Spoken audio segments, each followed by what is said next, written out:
Hey guys, it's Caden. Welcome to another episode of Get Prepped Podcast, where we talk with nonprofit leaders, business owners, and voice actors that are going to be in the new game, Get Prepped. This next interview is with a very unique nonprofit. He is one of the heads of Truckers Against Trafficking, which is a unique nonprofit concept. Looking forward to learning about. His name is Micah Larsen. Thanks for coming on, Micah.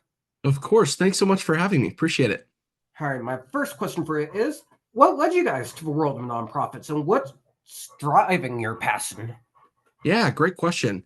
The organization first started as a Christian Ministries club when a woman read a book called Not for Sale, and she was just really mortified that there was human trafficking still happening to the extent that it does in our world today. So she and her four daughters got together and founded the Christian Ministries organization, and it quickly grew into a nonprofit known as Truckers Against Trafficking as it is today. Oh, that's definitely amazing question. Why Truckers specifically? Yeah, great question. There are over 3.1 million truckers around the United States at any given place and any given time. And so the idea was, what if all 3.1 million of them could be trained to recognize and report human trafficking? They would bring a pretty amazing extra set of eyes and ears for law enforcement. Yeah, it definitely would be 3.2 million. That's a lot. My next question for you is, can you share a memorable moment or success story that keeps you motivated? Yeah, absolutely. We give out an award every single year called the Harriet Tubman Award to a member of the industry who has made a call that has had something happen as a result of that call for a victim. And I think often of the Kevin Kimmel story, which is one of the ones that we talk about in most of our presentations. He was a truck driver who pulled into a Virginia truck stop and made a call because he saw a young woman in distress in the back of a trailer. And law enforcement was called to the scene. And when they entered the trailer, they knew something was wrong immediately. She was able to signal that she was not okay, and so they removed her from the trailer. And that's when she really began to tell her horrific story that she had been taken by some friends of her sisters, and that they had been selling her for sex. And that, she couldn't remember the last time she had had anything to drink or eat. And law enforcement took her to the hospital. She was able to make a full recovery. She called Kevin Kimmel her guardian angel. So that's just one of those good stories that always motivates us to continue doing the work that we're doing.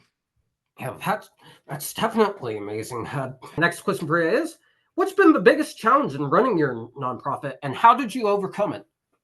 Yeah, that's such an interesting question because I think the world of human trafficking as a crime is constantly changing. So as we as an organization and a bunch of other anti-trafficking organizations adapt to learn to combat human trafficking, I also think traffickers are also adapting at the same time. So, social media has been it can be a very helpful tool, but it also can be a deterrent when combating this crime. So I would say because the crime is always changing and new things are coming up on both ends, it can be difficult to navigate. But again, seeing the amount of people that have been trained by our free industry-specific training materials, which at this point is over 2 million, it's always a good reminder to just keep doing what we're doing.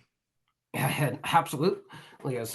My next question for you is, how do you stay connected to the community you serve? You kind of touched on it a little bit, social media specifically, but do you have any other methods? Yeah, so like as you said, we've got tons of different social media channels on LinkedIn, on Facebook, Twitter, Instagram.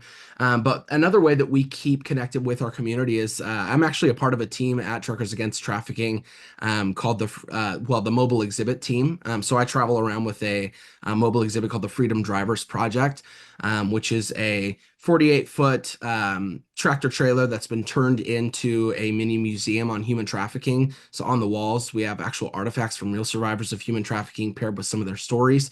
My boss and I, we take that exhibit around to different parts of the United States and to Canada, to different industry events, different truck shows, different competitions, state fairs, so that we can connect with our community, spread a little bit more awareness on the realities of human trafficking, and just use it as an educational exhibit.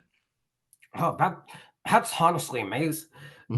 I really admire that. My next question for you is, what's one thing people often misunderstand about running a nonprofit?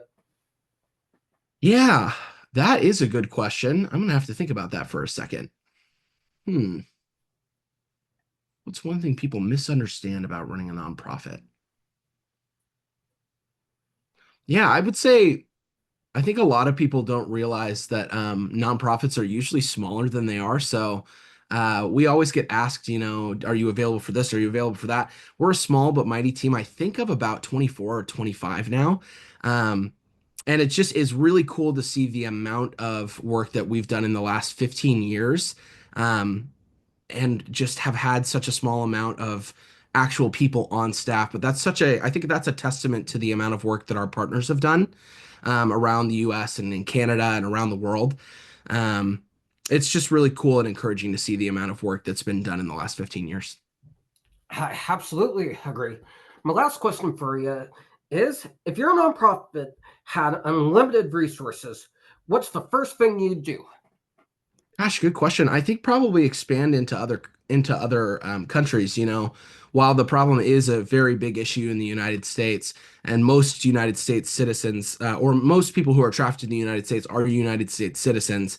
This problem is happening around the globe as well. So there are lots of other countries who could use these materials, who could use this training, and I think that would be the first step is to just expand into different continents, into different countries, and get the word of what we're doing out there. That's amazing cause. That's definitely amazing. Anyway, that's going to be it for this interview, guys. Thank you guys so much for watching, and thank you to Micah for coming on to be our first nonprofit we're spotlighting. If you want to see more amazing interviews, be sure to like, comment, and subscribe to the Get Prep channel. Thank you guys so much for watching, and we'll see you in the next one.